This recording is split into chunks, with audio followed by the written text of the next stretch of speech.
I just kind of rolled over and back to sleep. That's never happened before. I felt like that.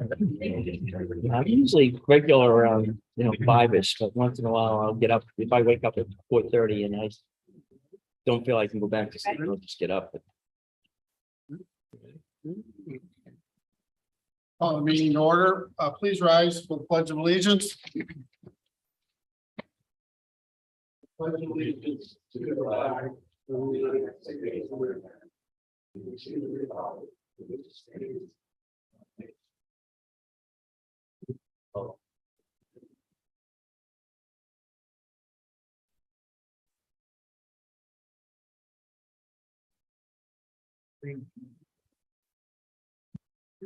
Welcome, everyone. First order on the business tonight is approval of the agenda. Do I have a motion to approve? Second? All in favor? Aye. Aye. All right, next item on the agenda is the approval of the minutes of the July 21st, 2022 meeting. Do I have a motion to approve? Made a motion. Mark, I'll second. second? Second. All right, all in favor? Aye. Aye. All right, those minutes are approved of July 21. So the one item we have for business tonight is concept plan that we'll be reviewing. It's P 342 at 142 Woodland Avenue. This is, as I said, a concept plan review of land development site plan submitted by DRB Group of the Eastern Shore LLC. The plan proposes the subdivision of a single parcel of land into 104 lots with open space, stormwater management, and amenity areas, property zone R3, which is townhouse and multifamily district, located at 142 Woodland Avenue. All right, Mr. Chairman, I believe that Mr. Semino is going to be making the presentation of our engineer, Jim Lober, this evening. okey doke. So you're filling in for Mr. Lober? I am. Well, I'm sure we're in good hands then. Thank you, sir. Go ahead. So this is combined comments of the town engineer and the town planner. The Villas at Ocean View conceptual site plan as completed by GMB LLC, August 22. Based upon our review, we have the following comments. Generally, number one, the number of townhomes listed in general note number 9 disagrees with the number of dwelling units noted as proposed in the site data column. 2, the parcel is zoned R3 in conjunction with the annexation. List R3 as the existing zoning on the plan. 3, reference the annexation plat recordation information as well as the annexation ordinance on the plan. 4, specify in the site data column that the 167 units allowed based on the maximum allowable dwelling units per acre of 6 is for townhouses, and specify that the 104 units that are proposed are for townhouses.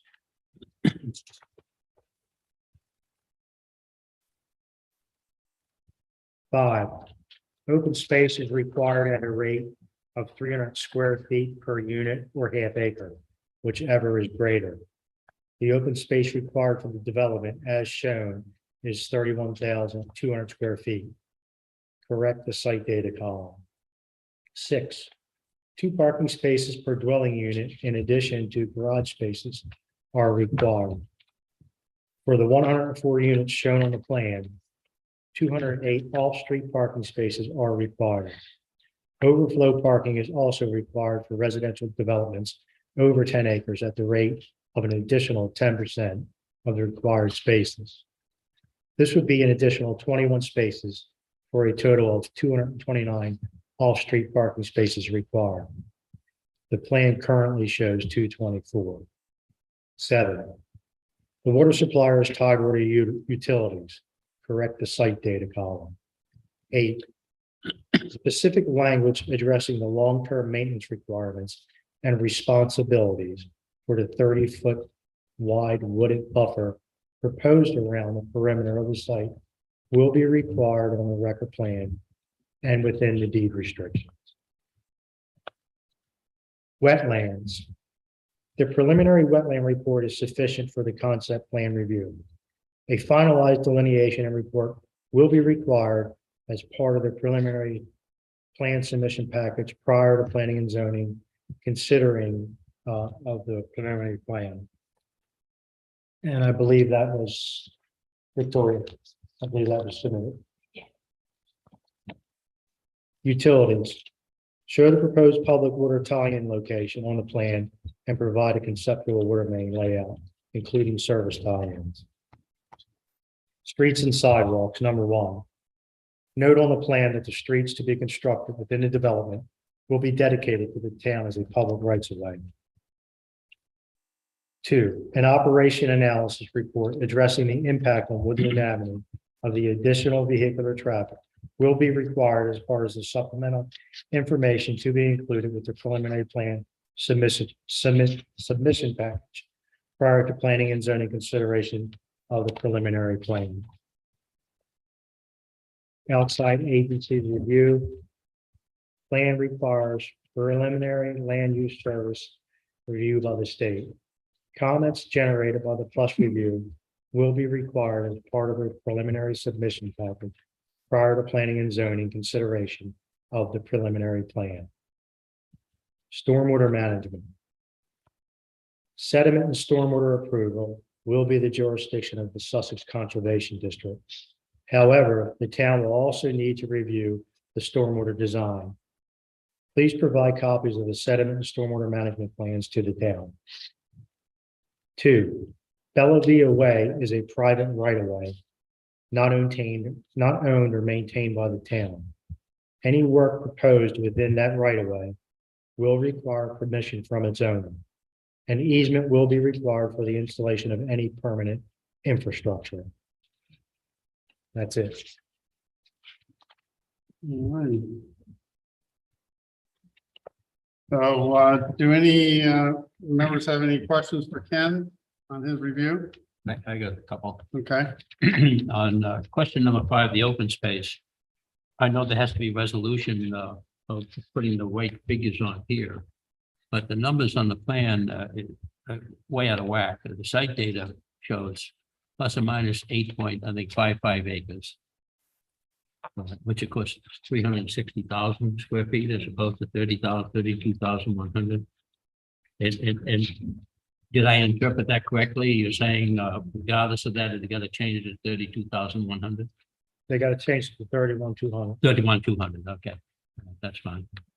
On the 2 parking spaces per dwelling unit, it has to go up to 229. However, there is a subnote also included there that says 16 of those of the 224 are off-street. So that needs to be noted, or what?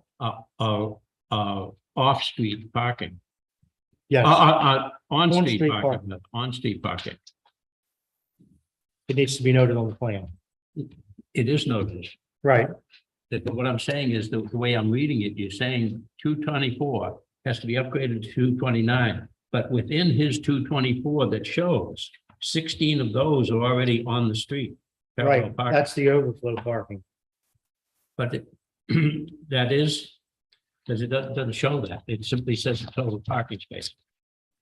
I just want to be clear that the 224 that show, So, you're not overcounting on the on-street parking. no, there's 208 that are off street. And then a 10%, which would be an additional 21 spaces, and those spaces will be Okay. on street. And then the final thing, and I realize this is the concept plan, so it's a lot of looseness here, but number 8, the addressing the long-term maintenance requirements for the 30-foot wide buffer. Certainly, when the preliminary plan comes to us, I, as one member, would want to see very exact details and timeframes of how they're going to maintain that, because in the past, that type of thing has been a big pain in the butt. where developers don't always live up to what they say they're going to do. And it wasn't put in writing. So I think that particular item needs to be addressed in great detail in the preliminary plan. Noted. And my final question, the streets, are they on the plan? I didn't, quite frankly, my eyes weren't good enough this afternoon to get up a scale, but are they of the size that this town can accept? Yes. That's the end of my question. I have one. Go ahead, Ken. I just had a question around the, in the streets and sidewalks, number 2, the operational analysis report. Can you say a few things about that? Who does that? And Well, they'll hire, I can't speak for them, who they're gonna hire. Maybe you would like to.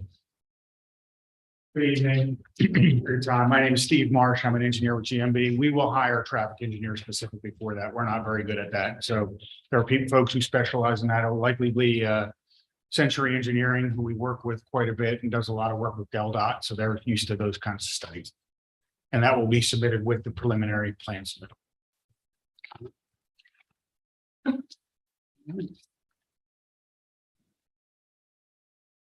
All right, I guess at this point we open it So, up to Mr. Chairman, I the, think, yeah, we can have the applicants come up and Right. make the presentation. Yep. And if you would, if you're going to speak this evening, we would ask if you state your name for the record and and your address. If you're the applicant, obviously, you're just who you're with. If you're with George Miles and Borough. Good evening again. Thank you. My name is Steve Marsh. I'm an engineer with GMB and I work primarily out of our Salisbury office and then our office right down the road here at Bear Trap. With me tonight is Steve Anderson from DRB Group. Steve and I have worked together for many, many years. It's great to have him here, and Victoria Erickson from GMB. At all the previous hearings for the annexation, Katya Kalinsky from GMB and John Shavara from DRB Group did the presentation. And they apologize for not being able to be here tonight. So you all are stuck with me, unfortunately. I am not going to go back over everything that Ken said. I would just like to add just a few things. In preparation of the concept plan, all during the annexation hearings, that was over probably 5 months, and there was significant input from town staff and from the town engineer, which we were really, really appreciative of. That process, we feel, went really well, and it was good to get the input up front. The plan, I would also mention that the plan presented tonight is generally consistent with the plan that was presented during the annexation hearings. I understand the annexation hearings were specific to zoning and annexing the property, but this plan was presented for the record during these hearings. So it's nothing really new. I would also note that we did receive the comments from the town staff and from Mr. Lober. And we had actually addressed them and resubmitted, I think, this morning. I don't want to go over everything because a lot of it was kind of housekeeping items, just the kind of the 3 big ones. I would note we acknowledge that we will be doing we will hire someone to do the traffic operational analysis and submit that with preliminary. We also note that we were 5 parking spaces short. We have proposed right now to add them here in this location. We've done a lot of work in the area over the years and kind of go back and forth. Some of our projects have kind of all the off-street route in one spot, and then we find that if someone, down here is having a July picnic, it makes sense to have some overflow parking spread out a little bit. So that is where we're proposing right now, but this is still concept. So it may change. I would also note that we are scheduled for a plus hearing on September 28th. So we will have those comments. It sounds like we have to have those comments back prior to submitting preliminary is the way I understand the code. So we probably will not get the comments till a month after that hearing. And our goal for tonight is to answer any questions you all have, and then hopefully prepare to move forward to a more detailed preliminary plan submittal.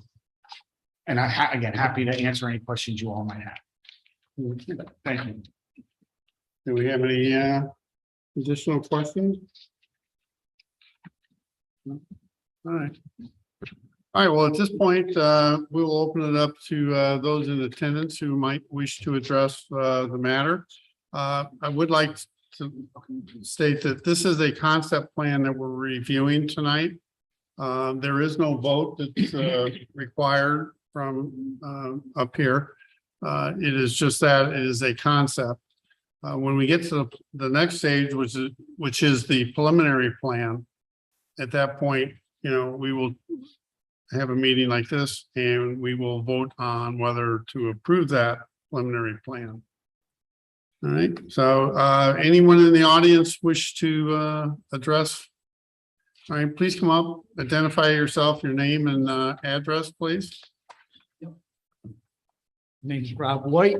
I'm like Gail. We live at 32627 Bella Via Court. Puts us in that upper left peak. That empty space is now our home. It has been for 4.5 years. There's a swale there. I shouldn't say a swale, a tax ditch. That tax ditch is surrounded on both sides by 60-foot sweet gum trees. They're pretty skinny and liable to breaking up when they're alone. And but as a clump of them, they weather pretty good. I'm wondering what's going to happen to them, as well as the tax ditch itself. In the 4.5 years we've been there, it's never been cleaned. And wondering about the maintenance of that. All right. Yeah, town engineer and I discussed that exact topic this afternoon, and we're gonna have further discussions with the developer and probably have more for you at the preliminary. Okay. Well, is who's responsible to determine whether those trees are maintained or cut? Actually, the tax ditch manager, The what? The tax. tax ditch manager. So is it an actual tax ditch or a runoff ditch? It's Yeah. tax ditch. Okay, So tax ditch manager is who? so typically you have a tax ditch committee for each tax ditch associated with a community. Like, I'm at Ocean View Beach Club, there's a McCabe tax ditch. So there's a committee that you can write to that maintains that tax ditch. Okay, And that's available actually online, on the state website. Probably if you Google like Delaware tax ditches, it'll take you to the site and you can find out. And there's a tax ditch authority. You can call them and find out who maintains that tax ditch. okay, thank you. And the other question I had is regarding the buffer that's offered there.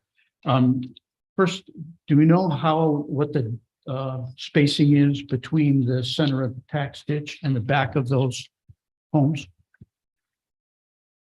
So what we're proposing is. Mr. Marsh, yeah. can we just identify that you're speaking? So Mr. Marsh, for the record, Mr. Okay. Marsh is speaking. My apologies. No worries. Is it okay if I Yeah, respond? please. So what we're proposing, that tax is right now, runs through here.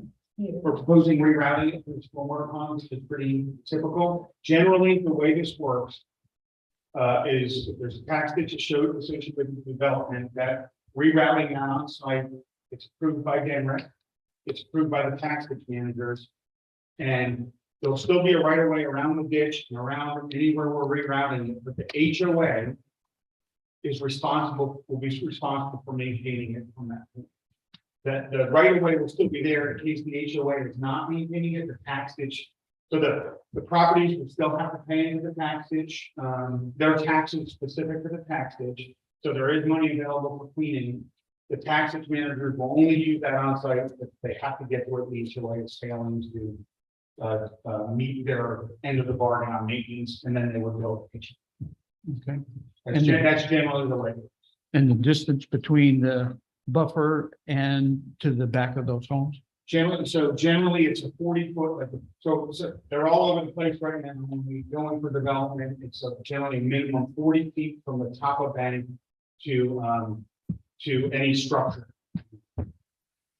It's generally a 40-foot building setback at a minimum. Yeah, and last question is may not be suitable for you, but the quality of the plantings that would be in that buffer. So that is one thing that we don't have that much control of. The tax ditch folks really don't like trees in their right of way because it impedes potentially their ability to access the right of way to clean the ditch. A lot of times we will call for some kind of meadow planting, like a meadow mix that would then just get cut on once or twice a year. So it looks a little more natural. Sometimes people want it manicured all the way to the top of bank. We generally can't plant any kind of like row of forested buffer in that. Wow. We call those weeds. Well, again, like, that's something that we don't really have a lot of people. Wow, that's surprising, because we were anticipating, is it possible to build a berm there? It is not, so it is possible to have some relief in the topography, but the cleaning equipment, so the excavator, they've got to be able to get equipment down that way. So there's generally, if there's trees in the right of way right now, those are really, at some point they might come down when they access the ditch. Well, I was glad to hear Mr. Kern's comments about maintaining the buffer vegetation, but it doesn't sound like it's important. Can I answer that? Okay. So there's a buffer around the tax ditch we don't have any control over, but the vegetative buffer around the site will be a very, very specific detailed landscaping. That's different than the tax buffer, and there will be that will be more of a forested or a real planted buffer, and that will be specific on the preliminary. And that was what Mr. Kern was talking to. That's correct. And if I can, from past experience, when you're talking with tax ditches, it's somewhat ethereal. Somewhere out there, somebody heard of them, somebody knows something about them, and not everybody really knows a hell of a lot about them, quite frankly. But remember too, they're a bureaucracy. And dealing with bureaucracies can be very difficult at times. And as the gentleman said, that's pretty much out of his control, that part of it. Yeah, good evening. My name is Paul Higgins. I live at 33261 Paradiso Greens. That's in the reserves. I guess you all know that's unincorporated section of Ocean View. I am on the board of directors, and I've been volunteered to follow up on the issue of stormwater management. First, I may be able to answer part of the question. I have been in contact with that's the Banks Bennett Tax Ditch Commission. And I do have an actual tax ditch map. Tax ditches being a very legal entity recognized by the county and the state. The swale or the culvert or whatever you want to call it behind the White's house is not a tax ditch. It's just a ditch. I don't have any idea who would be maintaining it. What our concerns are that we are downstream. We are down culvert from the actual tax ditches that form a network through the area being developed. Right now, all of the excess water runoff flows through those tax ditches and into our ponds. Now, we presume when our development was designed, they did account for the water flow from those tax ditches in sizing our ponds and our interconnecting pipes. Now, downstream of us is the main Banks Bennett tax ditch that flows along our western boundary, and then once it leaves us, it veers up towards the bay through the incorporated parts of Ocean View. So what our concerns are is that according to the concept plan, the several or most of the tax ditches that drain that area are eliminated. There are ponds shown, but of course, there's no detail on how the water flows into the ponds and then what happens when those ponds overflow. Now, in heavy rains, our ponds overflow into the main tax ditch. So just by, being here, making everybody aware that we are concerned about this, not only for overburdening our own ponds, our own system, but what could happen if we end up conveying more water than designed into the main tax ditch, that the area that FEMA has identified as a flood zone, which is essentially, from our perspective, the northern part of the tax ditch, as it maybe halfway up our western boundary, as it approaches Woodlands, is an actual flood zone. That was changed, I think, within the last couple of years. Several of the homeowners that have had houses built or sold or refinanced along that road have had to go out and buy flood insurance for mortgage purposes. So that the flood zone is a real thing. And we certainly want to make sure that any additional flow from us or through us does not make the flood zone worse. I have been in contact with the Banks Bennett Tax Ditch Commission. There were 3 members, there are only 1 now. 2 of the members had to resign because they no longer own land which borders on the tax ditch, which is a requirement. The sole representative is Dee Bennett, who lives right outside our development on Woodland. She was only vaguely aware of the development and the impact on eliminating the tax ditches that currently exist there. I may, Can I ask, when you say eliminating, is it an actual tax ditch they're eliminating or a runoff ditch? no, they're tax ditches. It actually shows that ditch being eliminated? Yeah, I wish I had it larger printer than this, but this is basically the concept plan. Those solid blue lines are the actual legal tax ditches that traverse the area now. I don't really see here how they are going to exist as open ditches for drainage purposes with the layout shown here. There are ponds, but again, there's obviously too early to tell how the ponds, how much the capacity of the ponds, and then how they're going to overflow and to where.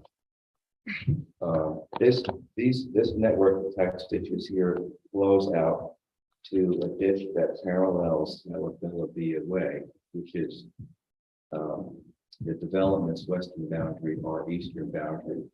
From there, it flows a little bit south and then it veers into what we call Pond 3. And then Pond 3 overflows into the main tax ditch between us and I think it's Lord Baltimore Development. Okay, so they're, like I said, when I say eliminated, I mean that literally. They're just not there.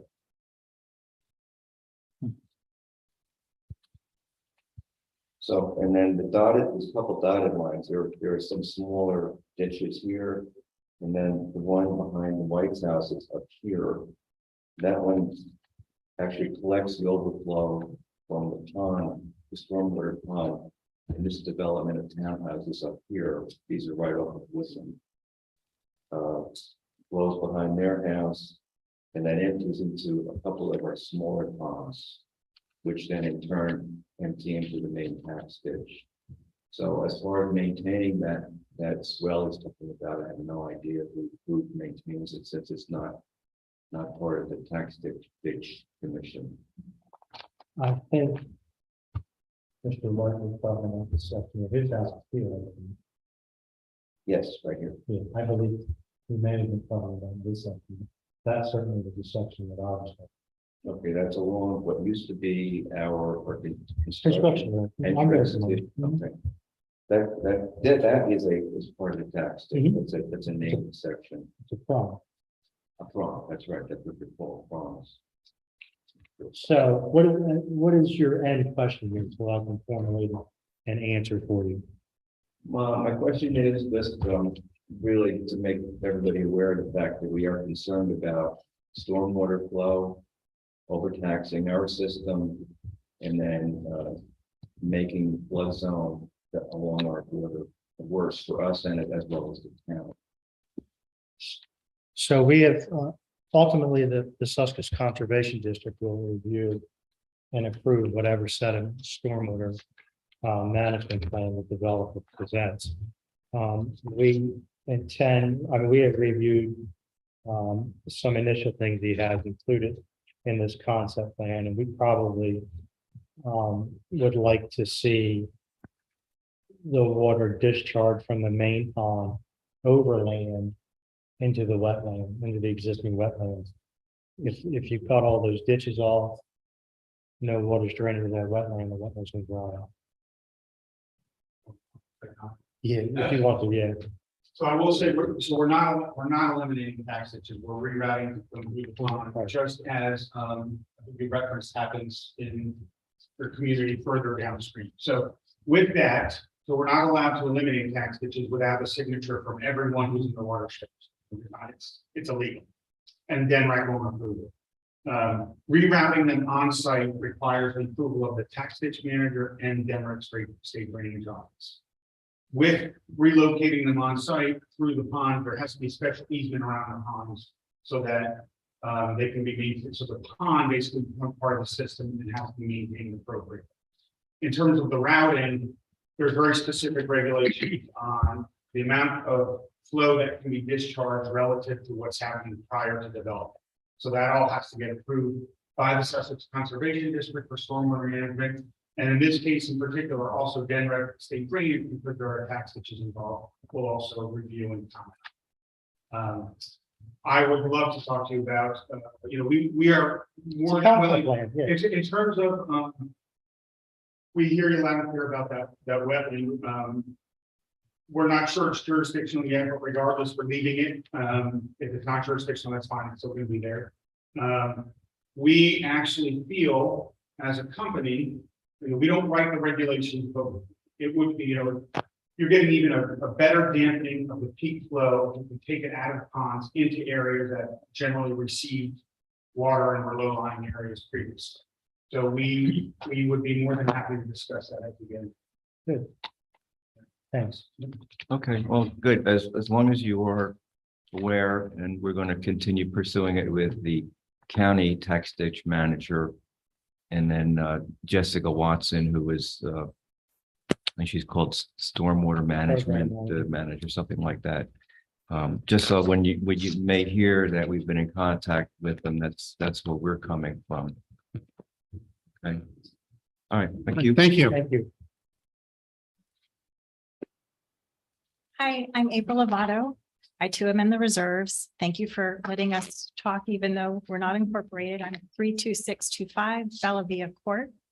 I wanted to piggyback a little bit on what Mr. White started to talk about.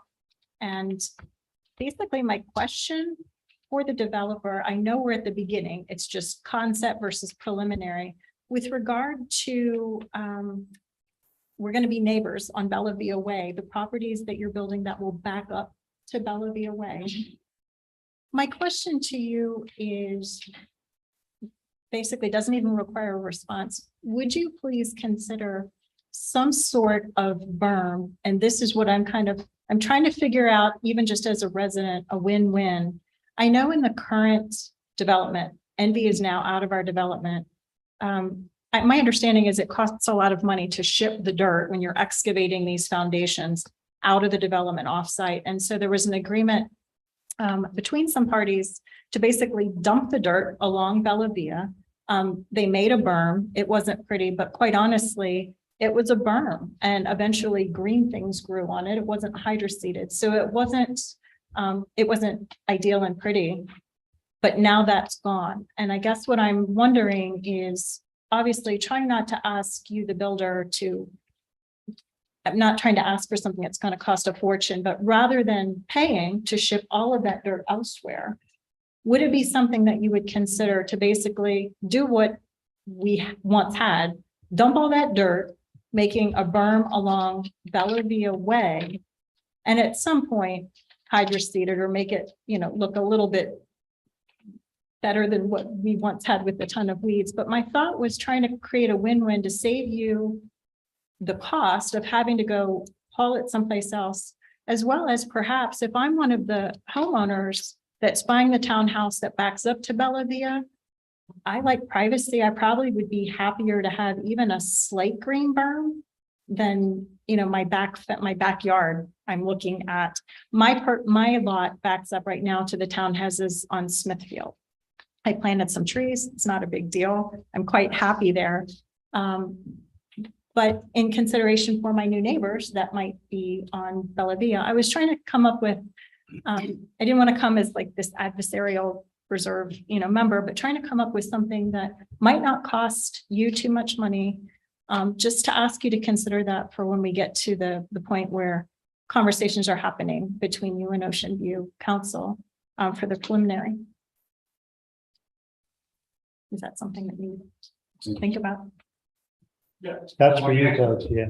So it's a great idea. We designed Bishop's Landing from the berms along Windmill all the way down there and Perfect. Burbage. The ones on Burbage are smaller. The ones on Windmill, we are happy to discuss that and look into it for the preliminary. We would have to work with the town because that would be in that 30-foot buffer. So, but I think that's something we can absolutely. Thank you. Thank you.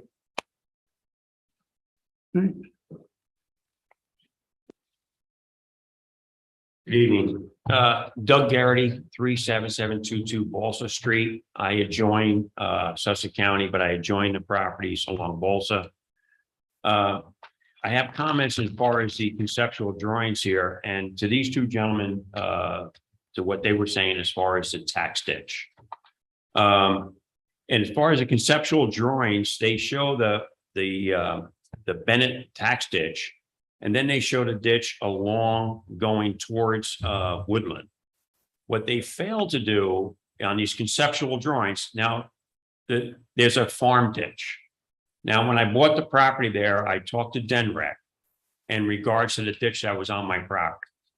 And they said that that is an established farm ditch, but it is not part of the Bennett tax ditch, which I pay taxes for. So if I could just show you right here, the zoning inspector. It's actually right here on No, sir. one of the buildings. No, Here, here's Balsa. This is. that's my property. But there's supposed to be the other conceptual drawings right here. Move it over so we make it easier for everybody. This is ditch right here. This is the existing ditch that goes out to the pond. You have your conceptual drawings, everyone's safe to say, they have the ditch going out this way, which is true, and they show that dotted line here. What they fail to do, and it's just an oversight, because I know they surveyed it. The ditch goes down here, all the way over, and it goes back out into the other development. If my question is Denrac, and you went to Denrac to get all your calculations in for the holding line, which is another question I have for this right here, because you're eliminating about 1,000 feet of existing ditch. And you're putting this pond there in compensation for that 1,000 feet of existing ditch. What my question is here, you're failed to see that that ditch is being fed by not only this farm ditch, existing farm ditch, but that existing farm ditch that doesn't show on this drawing also goes for another 2,000. So if you did simple calculations for 7 foot wide, 3 foot deep, you're talking almost 500,000 gallons of water. Now, this retention pond here is, and I call it a retention pond, but you have it designated as a swim pond. And that's a whole different story about who's going to maintain swimming water. But the concept should include this existing farm ditch. Now, if the town of Ocean View is saying that that's not their issue, and they're only concerned about the existing tax ditch, And DENRAC, because GMB is going to DENRAC to get permission to move the existing tax ditch. We're going to have to go back and talk to DENRAC and say, we have an existing farm ditch that feeds into this. Now, if you're not responsible for that, that actually drains probably almost, almost 500,000 gallons. So if your GMB is doing their calculations for their pond just based on these two ditches, this ditch here and this ditch here going in there, their calculations may be off 500,000 gallons. Now, right now, our farm ditch does drain. But if it doesn't, because the calculation into that holding pond, there's going to be issues all along Balsa Street, all along the other areas in the other reserve. And we have to talk to DENREC. Now, you yourself, sir, said that DENREC has the final say. My question here is, and I have several, but this one question here is, GMB goes back to DENREC. Did they file a application to reroute the tax ditch?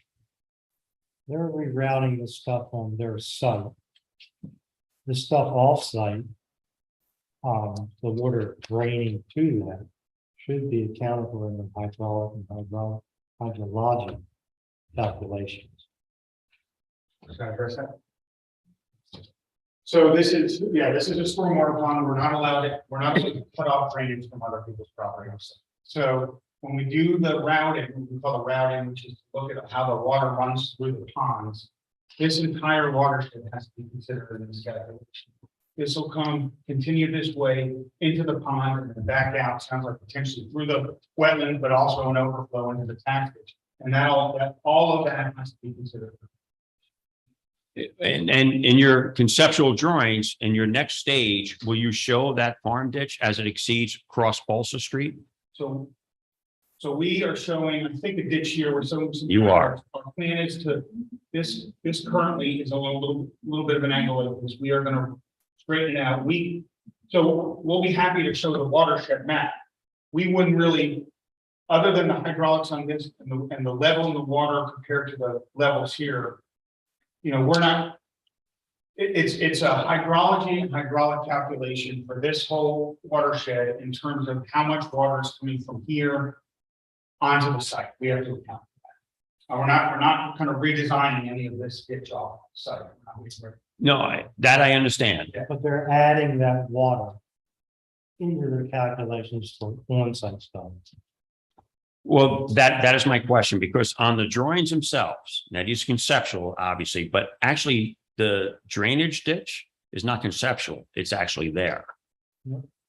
We know it's there. He knows it's there. They're taking that water flow in that entire region, whenever water in this area here, it's currently flowing through this former farmland, woods, whatever. They have to account for that water and incorporate it into their system. But why aren't they showing the actual ditch that's in there? If they, by law, we have to incorporate that. Okay, so let's, one more question, sir. You apply when you're moving this ditch, because you are moving two prongs of the ditch. When you're moving that, you go to DENREC with an application, correct? Correct. Okay, and that's a filed application that you're filing with all your calculations on flows. For the application will be specific first for the just relocating the ditch, and then we'll follow up with a formal submittal of all the calculations. Okay, is that open to the public? All of this is, public information. Okay. No big secrets here. We're not gonna. Oh, no, I'm not worried about that. I mean, design is fine. I mean, I just want to make sure that we calculate that and we don't, like everybody said here. And is that a retention pond or a swimming pond? It is not a swimming, it's a stormwater, it's FWM stormwater man. So it is not, it is not a recreation pond. It's a stormwater. Okay, because in your concept, you had it right, but I understand that's just concept. All right, but I still would like to see the other ditch extended at least, so it's the T right there. So you understand, because just from your concept, it just shows a right angle into this. It'd be nice to know that that's actually a T there, and it actually goes all the way over here. But that's fine, I guess. You know who the Denrec manager is for the tax ditch. We do. It's Melissa Hubert and Brittany Hayes. Okay, so we can address them and just make sure when they file for the calculations, we can all see the calculations then. You can call them and get the calculations if you want. Yes. It's all public information. Okay, You good. can submit a FOIA request to DENREC and within 15 business days, they'll have to turn it over. All right, good. I just want to make sure that, we don't flood out, based on what you have there as your concept. All right, that's all I had. Thank you very much. All right, thank you. All right, any other comments?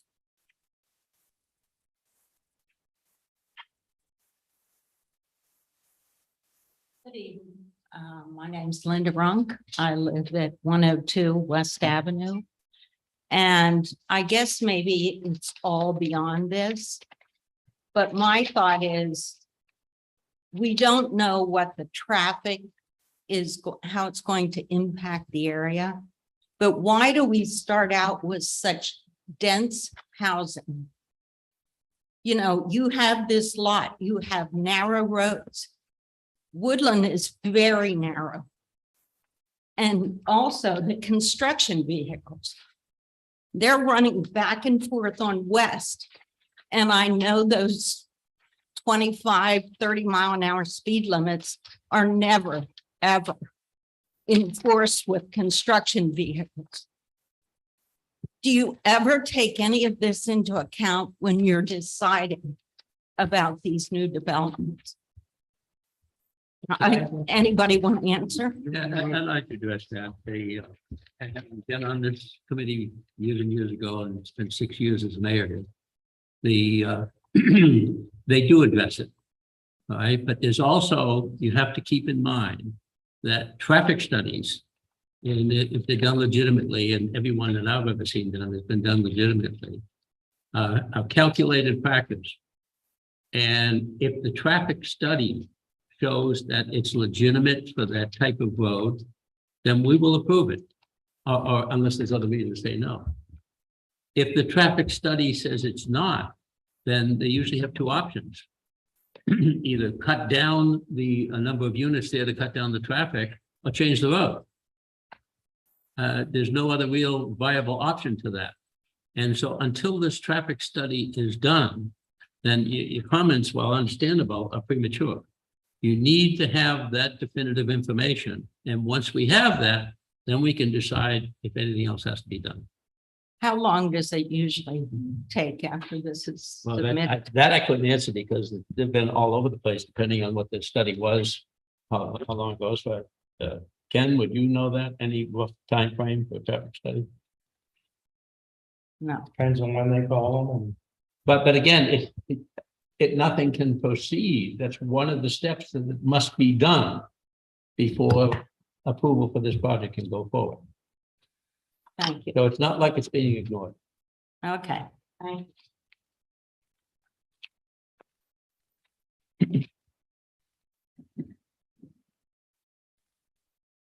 My name is Elsie Young, and I live at 139 Woodland. And I've probably been here longer than any of you. I've watched the drainage on Woodland Avenue. And I was assured that once the sidewalks got in, that we would have no more drainage problem. Not true. That's number one. I just wanted to say that about the drainage. We moved here, we built a cottage here in 71. So I've been here a long time. I've watched the traffic grow on Woodland Avenue. It's terrible. And now I'm wondering if I'll ever get out of my driveway. And I'm also wondering about all the lights that'll be coming in, shining in my windows. Just kind of little things for old people to think about. But I'm just sitting back here thinking, I wonder if the people who lived here said the same thing about me. Why are all these people coming here and why do we have to take all our farmland for houses? I wonder if they said that. I can't help thinking about things like that. And I just want to say, I'm not happy about that land being taken. I love to see the deer and the fox and in the fields there. I know I can't do anything about it, but I just want you to know that think about the people who are living in here, who lived here for a long time. I'm thinking of the people who lived here before I did. And I wonder sometimes if we have all new people coming in from everywhere, if they ever think about how the people in Ocean View feel. Thank you.